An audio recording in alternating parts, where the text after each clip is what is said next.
ఉన్నటువంటి doctor DS రాజు గారు మరి ఈ రోజు మన కార్యక్రమంలో మనతో ఉన్నారు. మరి ఇంత స్లమ్గా ఉన్నటువంటి ఈ ప్లేస్, అత్యంత పేదవాళ్ళు ఉండేటువంటి ఈ ప్లేస్లో ఇంత మల్టీ లెవెల్లో హాస్పిటల్ను పెట్టి ఇక్కడ ఉన్నటువంటి ప్రజలకు మెరుగైన అత్యాధునిక వైద్య సేవలను అందిస్తూ మరి ముందుకు సాగుతూ ఉన్నారు. అదేవిధంగా ఎవరు కనిపెట్టలేనటువంటి రోగాలను సైతం కనిపెట్టి ఆపరేషన్స్ చేయించి వారికి ప్రాణాలను సైతం భిక్షగా వేస్తున్నటువంటి డాక్టర్ మన డిఎస్ రాజు గారు ఈనాటి మన కార్యక్రమంలో ఉన్నారు. అసలు హాస్పిటల్లో ఎలాంటి వైద్య సేవలను అందిస్తున్నారు, ఎలాంటి అనుభవజ్ఞులైన డాక్టర్స్ ఉన్నారు అనే విషయాన్ని వారి మాటలోనే అడిగి తెలుసుకుందాం. సార్ నమస్కారం. సార్ నమస్కారం.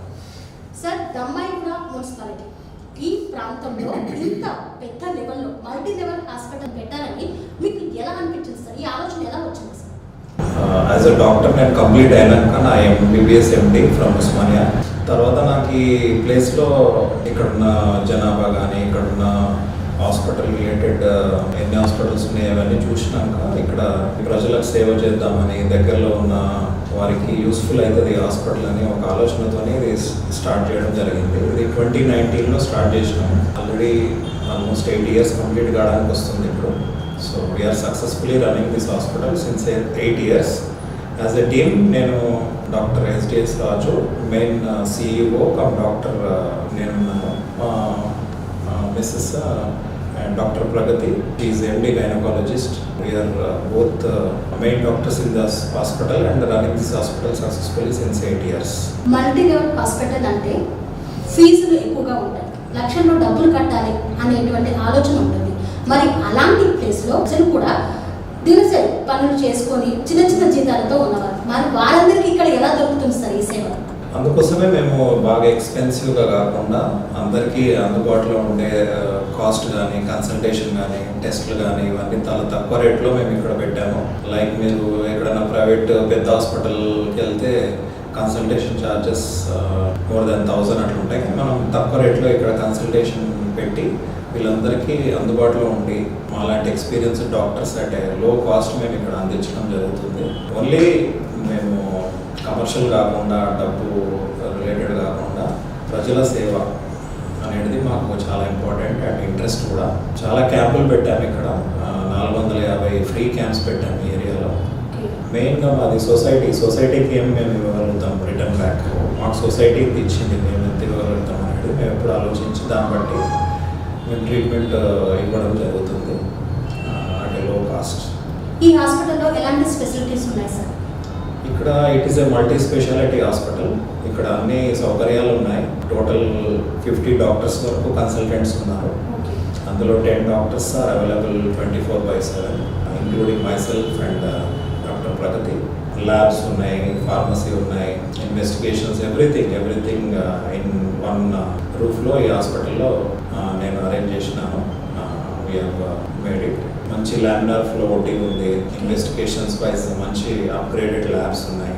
అదే కాకుండా మేడం సైడ్ నుంచి ఇన్ఫర్టిలిటీ కూడా ఐవీఎఫ్ సెంటర్ కూడా ఉంది and successfully running for the childless పిల్లల గురించి కూడా మేము ఇక్కడ పెట్టాము. డెంటల్ ఉంది, ఫిజియోథెరపీ ఉంది. So everything under one roof ఈ మల్టీ స్పెషాలిటీలో అవైలబుల్గా ఉన్నాయి.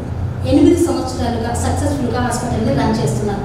ఇక్కడికి వచ్చేటువంటి మరి రోగులు కానివ్వండి, ప్రజలు కానివ్వండి, వాళ్ళ నుండి ఎలాంటి స్పందన వస్తుంది సార్? స్పందన చాలా బాగుంది. వచ్చిన వాళ్ళందరూ హ్యాపీగా, నా దగ్గరకు వచ్చిన వాళ్ళు, మేడం దగ్గరకు వచ్చిన వాళ్ళు చాలా హ్యాపీగా, you can see the Google reviews and all, they are very happy. నా మెయిన్ ఉద్దేశం ఏంటంటే పేషెంట్ను వచ్చిన ప్రాబ్లం కానీ, ఫీవర్ కానీ, పెయిన్స్ కానీ, ఆ ట్రీట్మెంటే కాకుండా వాళ్ళను సైకలాజికల్గా కూడా ధైర్యం ఇవ్వాల్సి ఉంటుంది. వాళ్ళ ఇంట్లో ఏం ప్రాబ్లమ్స్ ఉన్నాయి వాళ్ళ అన్నీ కనుక్కొని హోలిస్టిక్ ట్రీట్మెంట్ అనేది కరెక్ట్గా చేస్తే అప్పుడు వాళ్ళు కరెక్ట్గా ఆ ప్రాబ్లం అనేది తగ్గుతుంది. జస్ట్ మందులు రాయడం, పంపించడం అట్లా కాకుండా వాళ్ళ ప్రాబ్లమ్స్ తెలుసుకొని వాళ్ళతో మింగిల్ అయ్యి వాళ్ళ రియల్ రీజన్ ఏంది ప్రాబ్లం దాన్ని సాల్వ్ చేయడంలో మేము చాలా ఫోకస్ చేస్తూ ఉంటాం. Just not on the disease but holistic టోటల్గా ఎవ్రీథింగ్ పేషెంట్ హ్యాస్. సో దానివల్ల మాకు చాలా సక్సెస్ వచ్చింది ఈ ఏరియాలో. అదే మేము కంటిన్యూ చేయాలి. అంటే హాస్పిటల్ తరపు నుండి ఉచిత వైద్య శిబిరాలు కూడా పెట్టామన్నారు కదా, అంటే ఎలాంటి ప్లేస్లలోకి వెళ్ళారు సార్? చాలా స్లమ్ ఏరియాస్ అవి, లైక్ కొన్ని బాలాజీ నగర్ కానీ ఇక్కడ దగ్గరలో ఉన్న పూర్తిగా వాళ్ళకి షుగర్ టెస్ట్ చేసుకోవాల్సిన డబ్బులు లేకపోవడము, లేదంటే ఫెసిలిటీస్ లేకపోవడం, అక్కడికి వెళ్ళి మాది ఒక టీమ్, ఒక ల్యాబ్ టీమ్, ఒక ఫార్మసీ టీమ్, ఒక డాక్టరు, ఒక నర్సు, వీళ్ళందరం వెళ్ళి షుగర్ టెస్టింగ్ మెయిన్గా చేస్తూ ఉంటాం అందరికీ.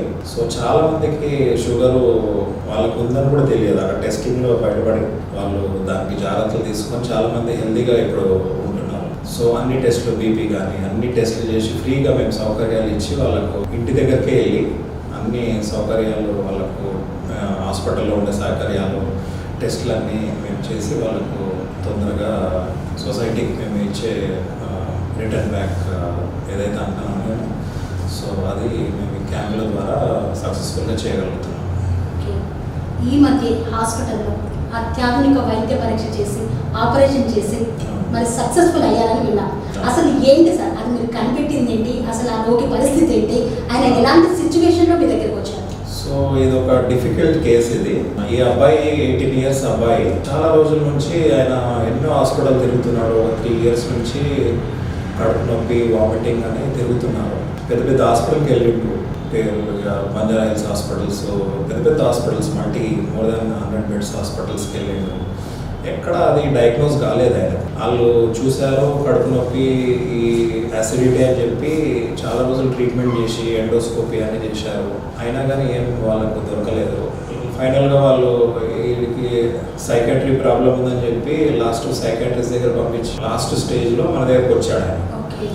సో పిల్లోడు చూస్తే హెల్తీగానే కనబడుతూ ఉంటాడు, కానీ ఎక్కువ అది యాసిడ్ రిఫ్లెక్స్, మన యాసిడిటీ నోట్లోకి రావడం, ఆ పచ్చ కలరు, ఆ కడుపు నొప్పి చాలా ఘోరంగా 2 hours దాకా ఇబ్బంది పడుతున్నాడు. సో మనం ఎప్పుడు ఎవరన్నా పేషెంట్ బాధలు చెప్పుకుంటే అన్ని సైకాట్రీ అని అనుకోకూడదు. వాళ్ళు రియల్ కూడా చెప్తుంటారు వాళ్ళ ప్రాబ్లమ్. సో మనం డయాగ్నోస్ చేయలేదని కాదు, అక్కడ మనకే తక్కువ నాలెడ్జ్ ఉండొచ్చు ఒక్కోసారి.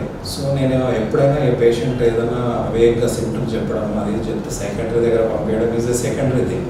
ఎందుకంటే ఒక్కసారి సైకాట్రీ సైడ్ వెళ్తే they will be totally confused. Treatment వేరే ఉంటుంది, అలాగే స్లీపింగ్ టాబ్లెట్స్ ఇస్తూ ఉంటారు, ఆ ప్రాబ్లం అనేది ప్రొలాంగ్ అవుతూ ఉంటుంది. సో అట్లా కాకుండా నేను ఆ పేషెంట్కు డౌట్ వచ్చింది నాకు, ఇదేదో something is hiding in this patient అని చెప్పి ఎగ్జామిన్ చేయడం కానీ, మల్టీ డిసిప్లినరీ మన దగ్గర ఉన్న సర్జన్స్ కానీ అందరూ కూర్చొని ఆ పేషెంట్కు రకరకాల ఇన్వెస్టిగేషన్స్ చేస్తే అందులో మనకు ఈ అబ్స్ట్రక్షన్, ఈ పేగులో అనేది అడ్డు అబ్స్ట్రక్షన్ లాగా అది మనకి ఎక్స్రేలో కనబడ్డది ఫస్ట్ తీయగానే. నాకు అప్పుడే డౌట్ వచ్చింది, ఇది సంథింగ్ నార్మల్ ఎక్స్రే కాకుండా డిఫరెంట్ కనబడుతుంది.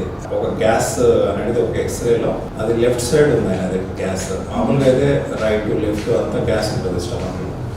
సో ఓన్లీ వన్ సైడ్ ఉంది, ఏదో తేడా ఉందని చెప్పి ఫర్దర్గా we have done other investigations, CT అవన్నీ తీసినాము. అందులో వాళ్ళు ఇక దాన్ని ఫర్దర్గా చూసి మేము వాళ్ళకి కాల్ చేసి ఇది చూడండి పర్టికులర్గా ఈ ఇంటెస్టైన్లో ప్రాబ్లం ఉందని చెప్తే వాళ్ళు మాల్ రొటేషన్ అంటే అదొక చాలా రేర్ కండిషన్. 0.2% జనాభాలో ఉంటుంది, చాలా రేర్గా. నేను 20 years experience as a doctor ఎప్పుడు చూడలేదు.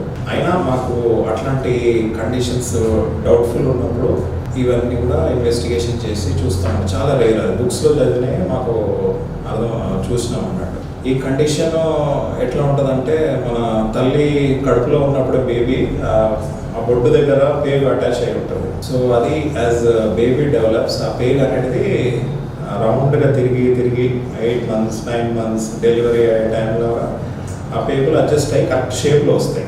లార్జ్ ఇంటెస్టైన్ ఇన్వర్టెడ్ యూ షేప్లో ఉంటుంది, అండ్ స్మాల్ ఇంటెస్టైన్ దాని కింద మాలలాగా లైక్ దారం మనం పొడి పెడితే ఎట్లా ఉంటుంది, ఇట్లా ట్విస్ట్ అయి ఉంటుంది. సో అది నార్మల్ ప్యాటర్న్. ఈ అబ్బాయిలో ఎట్లా ఉందంటే పూర్తిగా లార్జ్ ఇంటెస్టైన్ ఇన్వర్టెడ్ యూ షేప్లో ఉండే బదులు 2 sides ఓన్లీ 1 side ఉంది. అది టోటల్ ఒక సైడ్కి వెళ్ళిపోయి ఉంది. అది ఆ స్మాల్ ఇంటెస్టైన్ అంతా ఒక సైడ్కి ఉంది, టోటల్ డిఫరెంట్ అన్నట్టు అది గ్యాస్ అదంతా. సో ఈ కండిషన్ చాలా రేర్, అది డయాగ్నోస్ అయింది. సో వాళ్ళు చాలా హ్యాపీ ఫీల్ అయ్యారు యాక్చువల్గా పేషెంట్ వాళ్ళు. అసలు మాకు ఎవరు చెప్పలేదు సార్ ఇది ఇంత ఏదుందని చెప్పి. ఎక్కడెక్కడో తీసుకెళ్లారు, ఎన్నెన్నో రకరకాల మంత్రాలు చేయించారు, అది దొరకలేదు, దానికి ట్రీట్మెంట్ కాలేదు. ఎవరు పట్టలేదు. సో ఇక్కడనే అది డయాగ్నోస్ అయ్యి మాల్ రొటేషన్ కింద మేము దాన్ని కన్సిడర్ చేసి దానికి ట్రీట్మెంట్ కూడా ఉంది లక్కీగా అబ్బాయికి. సో ఇమ్మీడియట్గా మేము మా దగ్గర ఉన్న జనరల్ సర్జన్తో ఈ మాల్ రొటేషన్ సెట్ చేస్తే ఈయన లైఫ్ లాంగ్ ఆయన ఆ ఇబ్బంది పడకుండా, హాస్పిటల్లో తిరగకుండా మంచిగా అవుతాడని చెప్పి ఆయన కౌన్సిలింగ్ చేసి ఈ సర్జరీ చేయడం జరిగింది. సో ఒకవేళ patient is very fine, very happy. వాడైతే ఇక అసలు సార్ ఇక అసలు ఇంత నరకం చూసినా నేను ఇన్ని రోజుల నుంచి, ఇప్పుడు ఎంత హ్యాపీగా ఉంది నాకు. అస్సలు అది బెల్చింగ్ రావట్లేదు, చాలా హ్యాపీగా ఉన్నాడు వాడు. వాడు ఫస్ట్ డే నుంచి కూడా అందరు నొప్పి అంటారు సర్జరీ, కానీ వాడు హ్యాపీగా ఉన్నాడు. అంటే ఆయనకు తెలుసు ఆ ప్రాబ్లమ్ సాల్వ్ అయిపోయింది, ఇన్ని రోజుల నుంచి బాధపడుతున్నాయి కదా అని చెప్పి. Doing very well, is taking food, everything is fine. ఒక 1-2 డేస్లో డిశ్చార్జ్ కూడా అవుతాడు మా హాస్పిటల్ నుంచి. So this is one case I want to highlight in media also, so that చాలా మందికి ఇట్లాంటి కేసెస్ కూడా ఉంటాయి. దీన్ని కూడా ట్రీట్మెంట్ చేయొచ్చు, జీవితాంతం వాడు బాధపడుకుంటున్న పేషెంట్, మనం వాళ్ళకి ఏదైనా హెల్ప్ చేయొచ్చు. ఇట్లాంటి కండిషన్ కూడా ఉంటుందని చెప్పి తెలియజేయడానికి ఈ ప్రోగ్రామ్ నేను అరేంజ్ చేయించాను. ఇప్పుడు ఆపరేషన్ ఎన్ని రోజులు అవుతుంది సార్? సో ఆపరేషన్ అయ్యి ఇప్పుడు 5 days అయింది. Is effortless. సో ఆపరేషన్లో ఏం చేస్తారంటే లాట్స్ ప్రొసీజర్ అని దానికి సర్జరీ ఉంటుంది. సో ఏదైతే పెద్ద పేగు ఉందో దాన్ని మళ్ళీ కరెక్ట్గా అలైన్మెంట్లో పెట్టడం, దాన్ని తీసుకొచ్చి చాలా పెద్ద సర్జరీ, అది కొన్ని 4-5 hours రిస్క్, హై రిస్క్, చాలా రిస్క్. ఎందుకంటే పూర్తిగా ఆయన పుట్టుకతో ఉన్న దాన్ని మళ్ళీ మార్చి నార్మల్ దాన్ని తీసుకొచ్చినాం అన్నమాట దాన్ని. సో పేగునంతా పూర్తిగా మళ్ళీ ఇక్కడికి అంతా అడ్జస్ట్ చేసి ఇక్కడ పెట్టడము, చిన్న పేగు ఇదంతా అడ్జస్ట్ చేసి మళ్ళీ నార్మల్ అనాటమీలో తీసుకొచ్చి దాన్ని ఫిక్స్ చేయడం జరిగింది. ఒకవేళ మనం అట్లనే వదిలేస్తే ఫ్యూచర్లో ఆయనకు దాని బ్లడ్ సర్క్యులేషన్ తగ్గి వాల్వ్యులస్ అనే ట్విస్ట్ అయిపోయి చాలా డేంజర్ అయిపోయేది ఆ అబ్బాయికి. దాన్ని కాకుండా మేము ఇప్పుడే దాన్ని సెట్ చేసి దాన్ని టోటల్గా నార్మలైజ్ చేసినాం. చాలా హ్యాపీ. ఆయన అయితే అసలు ఇక ఫుల్ హ్యాపీగా ఉన్నాడు. వాళ్ళ ఫాదర్, సార్ నేను ఎన్ని నెలల నుంచి పెద్ద హాస్పిటల్ తిరిగాను, ఎక్కడెక్కడో ఖర్చు పెట్టాను, ఏమేమో చేసినారు, ఏది రాలేదు, ఇక్కడనే మీరు దీన్ని కరెక్ట్గా డయాగ్నోస్ చేసి దీని ట్రీట్మెంట్ కూడా బాగా చేశారని చెప్పి చాలా హ్యాపీగా ఉన్నాడు. ఆయన వర్డ్స్లో చెప్పలేము అంత హ్యాపీగా ఉన్నాడు ఆయన. సో వాళ్ళు మాటల్లో చెప్పలేనంత ఆనందంలో పాల్గొన్నారు. సో మరి ఇంత సక్సెస్ మీరు సాధించారు, మీరు ఎలాంటి ఆనందంలో ఉన్నారు? I'm very happy. ఎందుకంటే అబ్బాయిని చూస్తున్నా నేను, చాలా బాధపడుతున్నాడు. వాళ్ళ ఫాదర్ని ఇట్లా గ్రాప్ చేసి నొప్పి నొప్పి నొప్పి అని ఒట్టి కూర్చొనే పడుకుంటాడు అంట నైట్లో. Can't even lie on the bed. So ఇంట్లో కూడా ఇట్లా కూర్చొనే పడుకుంటాడు బ్యాక్ రెస్ట్ పెట్టుకొని. అంత బాధ అనుభవించాడు చాలా. ఎందుకంటే ఆయన పడుకోగానే అది ఆ చిన్న పేగు రైట్ ఉంది కాబట్టి డైరెక్ట్గా గొంతులోకి వచ్చేస్తుంది. యాసిడ్ ఫుడ్ అంతా వామిట్ అయిపోతుంది. 4-5 kgs తగ్గాడంట దీని ముందు. So I'm very happy. I have solved A problem. ఆయన జీవితాంతం ఇబ్బంది ఉండేది, ఇంకా డేంజర్లో పడేవాడు. కరెక్ట్గా ఇక్కడికి వచ్చి మన దగ్గర దాన్ని కరెక్ట్గా ఇన్వెస్టిగేట్ చేసి ట్రీట్మెంట్ చేయడం వల్ల we have saved a life, young boy, future ఉన్న బాయ్. కాబట్టి we're also very happy to do such. ఇలాగే ఇంకా ఎంతో మందికి, అంటే ఎవరు కనిపెట్టినటువంటిది కూడా మీరు కనిపెట్టి వారికి ప్రాణాన్ని దానం చేసినట్టే. డాక్టర్లు అంటే దేవుళ్ళు అంటారు కదా. సో ఆ మాట ప్రస్తుతం ఇప్పుడు నిజమైంది ఆయన దృష్టిలో. ఎందుకు అనంటే దాదాపు 4 సంవత్సరాల నుండి అతను అనుభవిస్తున్నటువంటి నరక యాతనని ఒక చిన్న ఆపరేషన్ ద్వారా మీరు తీసేయగలిగారు అని అంటే అది నిజంగా మిరాకిల్. సో ఇలాగే మరి ఇక్కడ ఉన్నటువంటి పేదవాళ్ళు కూడా చాలా మంది మీ హాస్పిటల్కి వస్తున్నారు, ఎన్నో వైద్య సేవలు పొందుతూ ఉన్నారు. సో వారందరికీ కూడా ఇంకా ఎన్నో మీ మెరుగైనటువంటి సేవలు అందించాలని మనస్ఫూర్తిగా కోరుకుంటున్నాను sir. Thank you very much. Thank you.